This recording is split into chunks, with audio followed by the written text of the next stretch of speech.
Hello, good morning વિદ્યાર્થી મિત્રો. ધોરણ 8 ગુજરાતી માધ્યમ, વિષય અંગ્રેજી. વિદ્યાર્થી મિત્રો, કાલે આપણે જે સ્મિત વિદ્યાલયમાં હોશિયાર વિદ્યાર્થીઓની સ્પર્ધા છે તેમાં નંદિતા ગોસાઈ સ્માર્ટ શીટ પર આવે છે અને એને 1 મિનિટમાં જે 3 ક્વેશ્ચન આપવામાં આવે છે તેમાંથી 2 ક્વેશ્ચનની ચર્ચા આપણે કરી હતી. અને જે 2 ક્વેશ્ચન હતા, પહેલો હતો હુ રોટ પોએમ ગ્રામ માતા અને બીજો ક્વેશ્ચન હતો વિચ સી ટચીસ ગુજરાત. ત્યાં સુધી આપણે ગઈકાલે જોયું હતું. હવે આજે 3rd ક્વેશ્ચન છે તેની ચર્ચા કરીશું. Mister Parmar says okay Nandita keep it up. Mister Parmar કહે છે, સારું નંદિતા, તું તારું કાર્ય ચાલુ રાખ. Now this is the 3rd question. Now એટલે હવે, થર્ડ એટલે ત્રીજો અને ક્વેશ્ચન એટલે પ્રશ્ન. હવે તને ત્રીજો પ્રશ્ન આપવામાં આવશે. After this mystic tick will not disturb you. After એટલે હવે પછી, મિસ્ટિક ટીક એટલે જે ઘડિયાળ છે તે, will not disturb, will not, will એ ભવિષ્યકાળ છે અને ડિસ્ટર્બ એટલે હેરાન અથવા ખલેલ પહોંચાડશે નહીં. તો મિસ્ટર પરમાર કહે છે after this mystic tick will not disturb you. હવે પછી મિસ્ટિક ટીક તને ડિસ્ટર્બ કરશે નહીં. Okay let's see. સારું, લેટ્સ સી એટલે ચાલો જોઈએ કે 3rd ક્વેશ્ચન કયો છે. The amount of water flowing into tank double every minute. ધ એમાઉન્ટ, એમાઉન્ટ એટલે જથ્થો, વોટર એટલે પાણી, ફ્લોઈંગ એટલે વહેવાની ક્રિયા ચાલુ છે. કોઈ પણ ક્રિયા ચાલુ છે તે દર્શાવવા માટે આઈએનજી લાગે છે. તો ટુ ફ્લો એટલે વહેવું અને ફ્લોઈંગ એટલે વહી રહી છે. ઇનટુ ટેન્ક, ટેન્ક એટલે ટાંકી, ડબલ, ડબલ એટલે બમણું, એવરી મિનિટ, એવરી મિનિટ એટલે દર મિનિટે. તો શું કહે છે? The amount of water flowing into tank double every minute. તો જે પાણી છે તે પાણી ટાંકીમાં દર મિનિટે ડબલ જથ્થો તેમાં વહે છે. ટાંકીમાં 1 મિનિટે ડબલ જથ્થો પાણીનો વહે છે. The tank is full in an hour. Full એટલે ભરેલું અને અવર, અવર એટલે 1 કલાક. હવે જો અવર શબ્દ છે, તમને ખબર છે કે વ્યંજનની પહેલાં એ મુકાય અને સ્વરની પહેલાં એન મુકાય. અહીંયા અવર શબ્દ આપ્યો છે HOUR.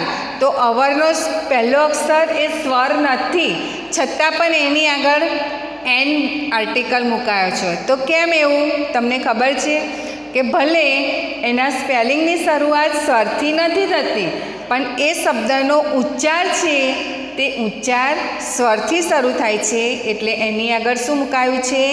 એન મુકાયો છે. તો શું કહે છે? The tank is full in an hour. ટાંકી 1 કલાકમાં ફૂલ થાય છે, એટલે આખી ભરાઈ જાય છે. When was the tank half full. When એટલે ક્યારે, હાફ ફૂલ, હાફ એટલે અડધી અને ફૂલ એટલે ભરાય. તો શું પૂછે છે કે ટાંકી અડધી કેટલા સમયમાં ભરાશે? તે પ્રશ્ન છે. તો વિદ્યાર્થી મિત્રો, ફરી આખો પ્રશ્ન જોઈએ. The amount of water flowing into tank every minute. દર મિનિટે પાણીનો જથ્થો ટાંકીમાં ડબલ વહે છે. The tank is full in an hour. આખી ટાંકી 1 કલાકમાં ભરાઈ જાય છે. When was the tank half full. તો અડધી ટાંકી ભરાતા કેટલો સમય લાગે? એના ઓપ્શન આપ્યા છે. A 58 minutes, 58 minutes, B 30 minutes, 30 minute, C 59 minutes 59 minute અને ડીમાં આપ્યું છે 31 મિનિટ્સ 31 મિનિટ. તો 4 ઓપ્શન આપ્યા છે. Nandita says I know the answer. નંદિતાએ કહ્યું આઈ નો. આઈ એટલે હું અને નો એટલે જાણું છું. આન્સર એટલે જવાબ. હું જવાબ જાણું છું. It is C 59 minutes. તે છે 59 મિનિટ્સ એટલે 59 મિનિટ અને ઓપ્શન છે એનો C. Mister Parmar says yes you are quite right. Mister પરમારે કહ્યું તું એકદમ સાચી છે. It is C 59 minutes. તે ઓપ્શન સી 59 મિનિટ્સ છે. You get win the another gift. નંદિતાને કહે છે Nandita you win the another gift. Nandita તું બીજું એક ઇનામ જીતે છે. આ અગાઉ પણ નંદિતાને 2 સાચા પ્રશ્નના 2 ઇનામ મળ્યા હતા. આ ત્રીજો પ્રશ્ન છે. ત્રીજા પ્રશ્નનો જવાબ પણ તેને સાચો જ આપ્યો છે એટલે એ ત્રીજું ઇનામ જીતે છે. Now you are free from miss tick tick. હવે નંદિતા મિસ ટિક ટિકથી મુક્ત છે. પહેલાં 3 પ્રશ્ન 1 મિનિટમાં જે જવાબ આપવાના હતા તે 3 પ્રશ્નના જવાબ તેને આપી દીધા. હવે તે મિસ ટિક ટિકથી મુક્ત છે. ફ્રી એટલે મુક્ત. I want to say something about you to the audience. I want. I એટલે હું. મિસ્ટર પરમાર કહે છે આઈ વોન્ટ એટલે હું ઈચ્છું છું. To say. ટુ સે એટલે કહેવું. સમથિંગ એટલે કંઈક. એબાઉટ યુ તારા વિશે. Two the audience. ઓડિયન્સ એટલે પ્રેક્ષકો. તો મિસ્ટર પરમાર કહે છે કે મારે તારા વિશે પ્રેક્ષકોને કંઈક કહેવું છે. તો શું કહે છે હવે મિસ્ટર પરમાર છે તે કહે છે કે Nandita is a good player of hockey. શું કહે છે નંદિતા એક ગુડ એટલે સારી અને પ્લેયર એટલે ખેલાડી. તો નંદિતા એક હોકીની સારી ખેલાડી છે. C won the player of the match award in the last inter school hockey tournament. ગયા વર્ષે તે શાળામાં જે હોકીની ટુર્નામેન્ટ થઈ હતી તેમાં તેને એવોર્ડ મળેલ છે. Let's clap for that. Let's એટલે ચાલો. ક્લેપ ટુ ક્લેપ એટલે તાળી પાડી. ક્લેપ એ ક્રિયાપદ છે તો શું લાગે એને ટુ. Let's clap for that. તો તેના માટે આપણે તાળી પાડીશું. Nandita says thank you sir. નંદિતાએ કહ્યું તમારો આભાર sir. Mister Parmar says okay let's go on the question is. હવે 3 પ્રશ્ન તેના પૂરા થાય છે. હવે આગળનો પ્રશ્ન છે. શું કહે છે let's go on the question. હવે આગળના પ્રશ્ન તરફ જઈએ. પ્રશ્ન છે which gas do trees breathe in. Which એટલે કયો. ગેસ એટલે વાયુ. ટ્રીઝ એટલે વૃક્ષો અને બ્રીથ એટલે શ્વસન અથવા શ્વાસમાં. તો શું કહે છે વૃક્ષો શ્વસનમાં કયો વાયુ લે છે. એના ઓપ્શન આપ્યા છે. A oxygen, B carbon dioxide, C nitrogen અને ડી મિથેન. આ 4 ઓપ્શન છે. નંદિતા તેનો જવાબ આપે છે. Nandita says I think it is B. નંદિતાએ કહ્યું કે હું વિચારું છું કે તેનો જવાબ આવશે આન્સર બી કાર્બન ડાયોક્સાઇડ. શું જવાબ આપે છે કાર્બન ડાયોક્સાઇડ.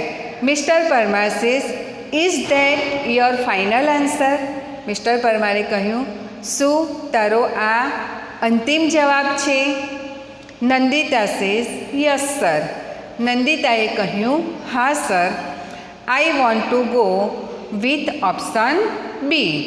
મારો સાચો આન્સર એ ઓપ્શન બી છે. Mister Parmar says let's C.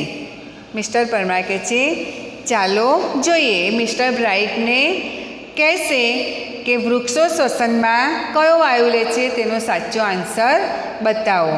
તો લેટ્સ સી, ચાલો જોઈએ. This is a wrong answer. આ જવાબ ખોટો છે. Nandita says sir let's see. Oops, this is the wrong answer. You lose the game. Mister Parmar કહે છે તું હવે આ ગેમ હારી ગઈ છે. The correct answer is A oxygen. તેનો સાચો જવાબ છે એ ઓક્સિજન. તો વિદ્યાર્થી મિત્રો, તમને ખબર છે કે વૃક્ષો શ્વસનમાં કયો વાયુ લે છે? તો વૃક્ષો શ્વસનમાં દિવસે કાર્બન ડાયોક્સાઇડ વાયુ શ્વસનમાં લે છે અને ઓક્સિજન વાયુને મુક્ત કરે છે. જ્યારે રાત્રે શું કરે છે? તો રાત્રે વૃક્ષો શ્વસનમાં ઓક્સિજન વાયુ લે છે અને કાર્બન ડાયોક્સાઇડ વાયુ મુક્ત કરે છે. તો અહીંયા ઓપ્શન આપ્યો છે એ. સાચો જવાબ છે એ ઓક્સિજન વાયુ. નંદિતા સેઝ ઓ. નંદિતાએ કહ્યું અરે. Mister Parmar says don't worry. Don't worry એટલે ચિંતા કરવી નહીં, ચિંતા કરીશ નહીં.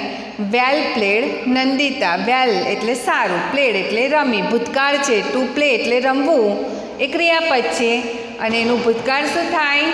પ્લેડ. તો કહે છે વેલ પ્લેડ, તું સારું રમી હતી. Take your seat. તારી જગ્યા લઈ લે અથવા તારું સ્થાન તું લઈ લે.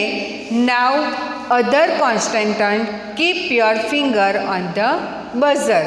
નાવ એટલે હવે, અધર એટલે બીજા, કોન્સ્ટન્ટ એટલે સ્પર્ધકો, કીપ એટલે રાખવું, યોર ફિંગર તેમની આંગળી, ઓન ધ બઝર બઝર પર રાખશે.